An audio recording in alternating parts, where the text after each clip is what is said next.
Throughout this leadership course, there were plenty of lessons that I learned, and one was making personal initiatives as a leader. I think it's very effective, and as Hilda Fernandez and Keith Cobb both mentioned, like getting lunch with people and bagels with the boss, that personal connection goes a long way, and making personal notes to employees also is a really good touch. Keith Cobb said, make that tough call. Don't shy away from the tough calls and don't be afraid to ask for help.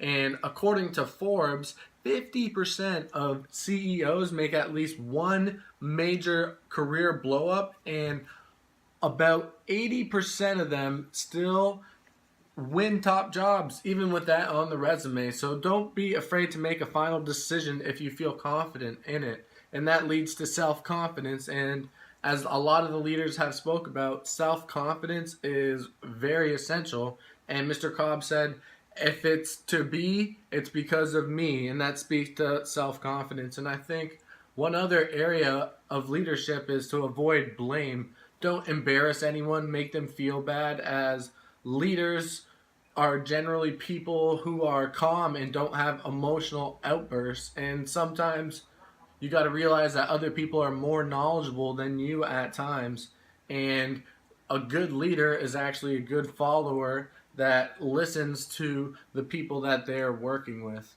People should be led by me because I care about building relationships, connecting with people emotionally, and listening to their feedback. I'm self-confident, I'm fair, I'm honest, I give mutual respect to people, and I think I deliver consistency as I go the extra mile every time, and I try to get good results and performance every single time that I have a task or anything to do. And some of my goals in order to enhance my leadership skills are actually to join a Toastmasters club, which practices public speaking, and I feel like all leaders have a really good public speaking trait. Like if you listen to any of their interviews, like they're all so well spoken, and I think that really goes a long way. And I think my other goal is just to dream big, not to sell short. I think a lot of times people are just too scared to really try and go to the next level just because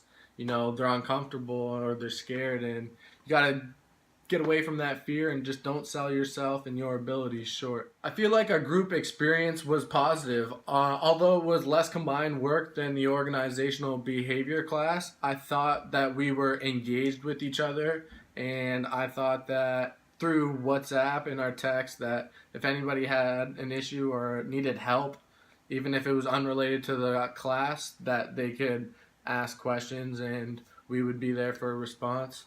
The biggest takeaway I have from the class at the end of the day is to just be genuine and honest and be a team player and be somebody who can be trusted and relied upon to deliver consistency and results within the workplace.